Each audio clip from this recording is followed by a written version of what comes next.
814 root जो बनते थे दिल्ली में बसों के, उन 814 रूटों पे भी बसों को चलाया नहीं गया, मात्र 468 रूट पे बस चली।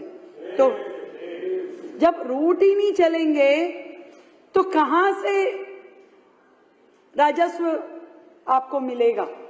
जो बसें शेड्यूल छोड़ती थी या जो खराब होती थी, उसके मद में भी 668 करोड़ रुपए का नुकसान हुआ। आपका शेड्यूलिंग ना करना, बस खराब हो जाना, 668 करोड़ का नुकसान केवल उस हेड में है।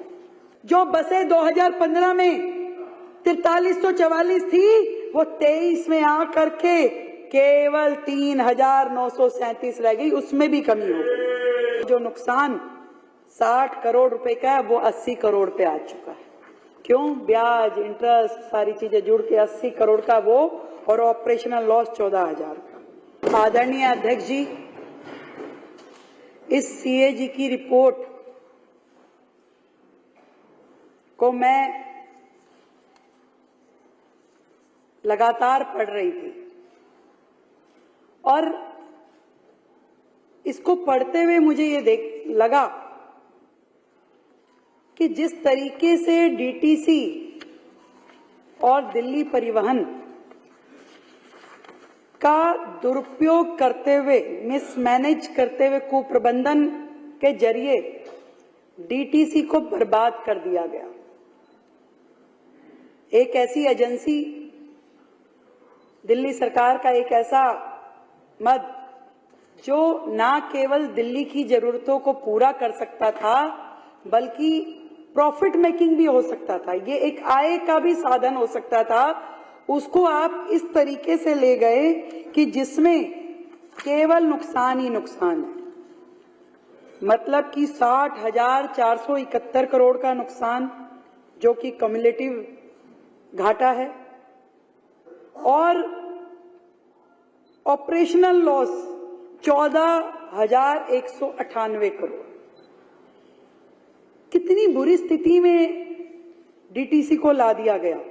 और लाए कैसे? क्योंकि कोई सुपरविजन नहीं था, काम करने की मंशा नहीं थी, केवल एडवर्टीजमेंट पे सरकार का ध्यान था। मतलब 814 रूट जो बनते थे दिल्ली में बसों के, उन 814 रूटों पे भी बसों को चलाया नहीं गया, मात्र 468 रूट पे बस चली। तो जब रूट ही नहीं चलेंगे तो कहां से राजस्व आपको मिलेगा? जब रूट ही नहीं चलेंगे तो ना जनता को सुविधा मिली, ना आपका टिकट बटी, ना उसमें आप काम कर पाए। और ऊपर से जो बसें शेड्यूल छोड़ती थी या जो खराब होती थी, उसके मद में भी 668 करोड़ रुपए का नुकसान हुआ। आपका शेड्यूलिंग ना करना, बस खराब हो जाना, 668 करोड़ का नुकसान केवल उस हेड में है। नुकसान ही नुकसान। केंद्र से पैसे मिले 233 करोड़ रुपए की बसें खरीद लीजिए भाई, वो तक भी खर्च नहीं किए गए। वो 233 करोड़ रुपए वो खराब हो गए, अनयूटिलाइज्ड हो गए। कहां ध्यान था इन लोगों का? आज भी देखिए, यहां पे बैठ के वैसे चिल्लाते हैं, पर आज जब सीएजी पे डिस्कशन होना है तो इनमें दम नहीं है कि अपनी कमियां सुन सकें। दूसरे के ऊपर उंगली उठाने की इनको आदत हो गई है। कोई भी मुद्दा हो ना हो, ये तो वो हाल हो गया कि आटा गूंथते हुए हिल क्यों रहे हो, ये कब होगा, ये कब होगा, ये कब होगा। क्यों भाई? काम नहीं तो उसमें से पूरा निकालना है, पर अपनी सुनने की औकात नहीं है, अपनी सुनने की हिम्मत नहीं है कि आपने दिल्ली सरकार को किस हाल पे छोड़ दिया। जो बसें 2015 में 4344 थी, वो 23 में आकर के केवल 3937 रह गई, उसमें भी कमी हो गई, उसमें भी कमी हो गई। क्या स्थिति है? नुकसान ही नुकसान हर चीज में। और वो जो नुकसान 60 करोड़ रुपए का है, वो 80 करोड़ पे आ चुका है। क्यों? ब्याज, इंटरेस्ट, सारी चीजें जुड़ के 80 करोड़ का वो, और ऑपरेशनल लॉस 14,000 का। मतलब सुप्रीम कोर्ट ने 2007 में कहा दिल्ली में 11,000 बसेस होनी चाहिए। 2007 में 11,000 बसें बोली, परंतु बसें कितनी? 2023 तक 3,937, केवल इतनी। इनकी ओर से और बसेस आए, उनकी खरीद हो, जनता को दी जाए, मतलब नहीं। जो है उनका भी मिसयूज, रूट पे नहीं ले जाना, यहाँ घुमा दो, वहां घुमा दो, और फिर वो टिकटिंग में जो वो केजरीवाल जी ने कहा कि भाई बेचारी महिला को टिकट नहीं मिल रही। महिलाओं को तो मिल रही है, पर उनका शेयर उनको नहीं मिल रहा, इसलिए उनको तकलीफ हो रही है कि अब भारतीय जनता पार्टी की सरकार आ गई, अब क्या करें। परंतु एक छोटी सी कहानी सुनाती हूँ अध्यक्ष जी। एक गांव में एक दुकानदार के यहाँ चोरी हो गई। बहुत सामान, राशन की दुकान थी, बहुत चोरी हो गई। उसके लिए तो गरीब आदमी है, वो चोरी भी बड़ी चोरी थी। उसने थाने में रिपोर्ट लिखाई। थाने की पुलिस वो पंजाब सरकार की पुलिस जैसी थी। वो आई बाद में, 2 ठुल्ले इधर 2 ठुल्ले उधर ऐसे करके पूरा चारों तरफ खड़ी हो गई, और वो बोरी थी बादाम की। तो पुलिस वाले आए और कह रहे हाँ भाई क्या हुआ है, जरा सूची बताओ, क्या क्या चोरी हुआ है लिखवाओ।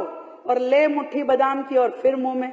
उधर से दूसरे वाले ने ले काजू और फिर मुंह में।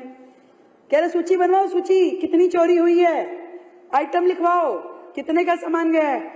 कि सर बनाता हूं, अभी तो चोरी हुए ही जा रही है, अभी तो चोरी हुए ही जा रही है। यही स्थिति इस दिल्ली सरकार की है। अभी तो हम ये सीएजी की रिपोर्टें देख देख के बोल रहे थे, बाकी साथियों ने भी बोली। मैं आपका ध्यान एक ऐसे मुद्दे पे दिलाना चाहती हूं जो शायद अभी आपके ध्यान में आया नहीं होगा। आपको मालूम है कि दिल्ली में 2 एजेंसीज ट्रांसपोर्ट में काम करती है, एक डीटीसी एक डिम्स। और डिम्स के साथ में हमारा शेयर दिल्ली सरकार का 50% था, और उसके साथ 50% शेयर आईडीएफसी बैंक का था। दोनों का 50-50%। और वैल्यू बता दूं, आईडीएफसी के पास जो शेयर था उसकी 2023 में वैल्यू 95 करोड़ रुपए थी, प्रॉफिट 95 करोड़ रुपए की। आप मानिए कि आईडीएफसी ने कहा कि मुझे ये अपना शेयर बेचना है, तो उसमें फर्स्ट पार्टी दिल्ली सरकार है। उन्होंने दिल्ली सरकार से बात की कि अगर आपको ये शेयर लेना है तो मैं आपको देने के लिए तैयार हूं। 2 साल तक फाइल अटकी रही, 2 साल तक उस फाइल पे कोई निर्णय नहीं हुआ, और आखिरी में आईडीएफसी ने अपना वो शेयर एक प्राइवेट कंपनी को बेच दिया, वो भी मात्र 10 करोड़ रुपए में। 95 करोड़ का शेयर केवल 10 करोड़ में एक प्राइवेट कंपनी को, और उस कंपनी में 70% शेयर एक रशियन कंपनी का है। कंपनी का नाम भी बता देती हूँ, बीटीपीएल। मैं आपसे पूछना चाहती हूँ इसके पीछे क्या षड्यंत्र है कि 95 करोड़ का शेयर 10 करोड़ में बेच दिया जाता है, और वो शेयर सरकार नहीं लेती है। चाहते तो 10 करोड़ ये वैल्यू नहीं थी। आज हमारे कॉर्पोरेशन में, हमारी डीटीसी में प्राइवेट आदमी का शेयर हो गया, वो भी 50% का। और उस पे और धांधली जी समझ लीजिए, यदि ये 50% का शेयर 10 करोड़ में बेचा गया है, तो आज पूरी डीटीसी की वैल्यू 20 करोड़ पे आ गई है। 20 करोड़ पे आके खड़े हो गए हैं आपकी ये वैल्यू। ये क्या है, ये क्या घोटाला है, ये क्यों ऐसा किया गया है। ये 10 करोड़ में दिया गया शेयर ये कौन सी कंपनी का है और उनके कौन से रिश्तेदार का है, जिन्होंने जानबूझ के 95 करोड़ का 10 करोड़ में भरपा करके हुए अपना शेयर बेच दिया। सरकार ने क्यों नहीं खरीदा? क्या उसके पास 10 करोड़ रुपए नहीं थे कि ये 10 करोड़ रुपए दे करके पूरी डीटीसी को अपने अंदर रखना? अपने कैसे वो प्राइवेट किसी कंपनी को अलाउ कर सकते थे? कितना बड़ा घोटाला है अध्यक्ष जी। मैं चाहती हूं ये पूरी की पूरी सीएजी रिपोर्ट आप पीएसी में भेजें, क्योंकि इसमें इतने हेड हैं कि आप जो अपने बस डिपो का उपयोग कर सकते थे, जो आईएसबीटीज का उपयोग कर सकते थे, वहां एडवर्टीजमेंट कर सकते थे, करोड़ों रुपए आपको राजस्व प्राप्त होता, आपकी बसें अच्छे से चलती, बसों पे भी ऐड कर सकते थे, परंतु नहीं। आपने इस प्रकार का कोई दिमाग नहीं लगाया, कोई विचार नहीं किया, केवल और केवल एक मोटी अनुदान राशि दे करके डीटीसी को पंगु बनाया कि आज भी अगर डीटीसी चल पा रही है तो जो अनुदान राशि सरकार उसको दे रही है मात्र उसका वही आय का साधन है।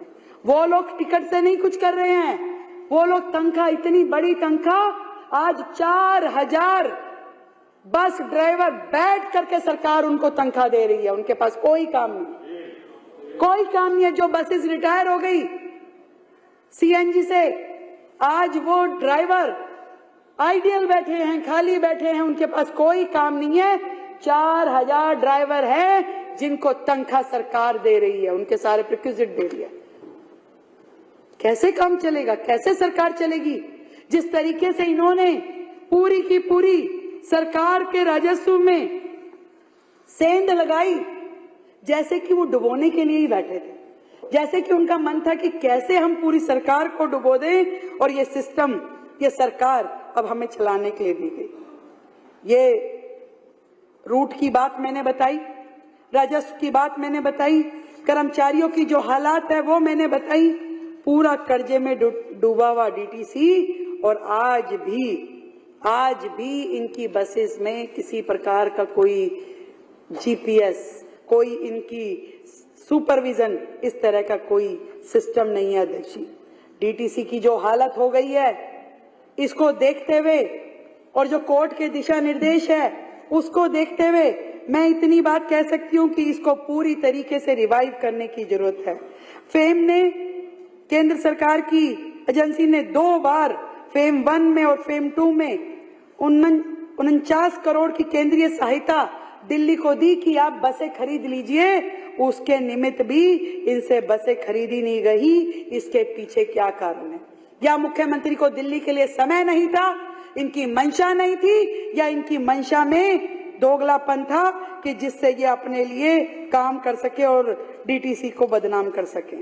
डीटीसी एक ऐसा पार्ट दिल्ली सरकार का जो वर्षों से दिल्ली की जनता को सेवाएं दे रहा था, पर आज ऐसी स्थिति के चलते हुए, क्योंकि इसमें चर्चा और बहुत हो चुकी है, मैं तो इतनी बात कह सकती हूं कि ये झूठे और मक्कार लोग, सरकार ने अब सारी व्यवस्थाएं अपने हाथ में ली।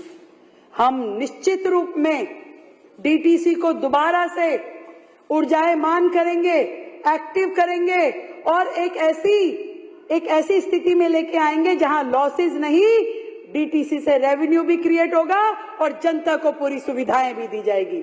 जो भ्रष्टाचार ये फ्री बस सेवा के नाम पे किया जाता था, अब हम कार्ड दे करके बहनों को, जिसमें उनको भी टिकट ना खरीदनी पड़े और वो अपना कितनी भी देर तक अपना किसी भी बस में जा करके वो सफर कर सके, तो इसलिए अकाउंटेबिलिटी बनेगी, काउंटिंग होगी कि कितनी बार कौन गया, कितने लोग इस योजना का लाभ ले रहे हैं। आज दिल्ली जानती ही नहीं है कि कितनी महिलाएं बसों में सफर कर रही हैं, कर भी रही है कि नहीं कर रही है। हमें क्या मालूम कि 100 कर रही है कि 1000 कर रही है कि एक भी नहीं आई। कोई ऐसा सिस्टम नहीं है कि आप चेक कर लें, सिवाय इसके कि जो डीटीसी की टिकट का आप दिखाते हैं वही मान्य है। और इसमें कितना बड़ा षड्यंत्र है ये आप देख पा रहे हैं। हम डीटीसी की दिल्ली की सेवाएं दिल्ली की महिलाओं के मिले, इसमें हम प्रतिबद्ध हैं। नए बस शेल्टर बने, नए बस डिपो बने, इलेक्ट्रॉनिक व्हीकल आए और उन व्हीकल्स के लिए पूरे चार्जिंग स्टेशन हों, और जितने आईएसबीटी दिल्ली में हैं, हर एक आईएसबीटी के लिए उसको आधुनिक रूप में मल्टी स्टोरी कमर्शियल कॉम्प्लेक्स के जैसे डेवलप करने का दिल्ली सरकार का प्लान है। जितने भी काम,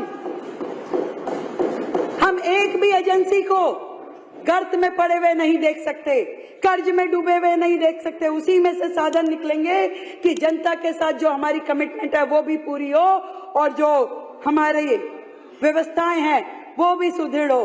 आज है नहीं विपक्ष, अब किसको सुनाएं, पर जहां हो मुझे पता है उनके लोग सुन ही रहे होंगे, क्योंकि इसी में से तो निकालना है उन्होंने।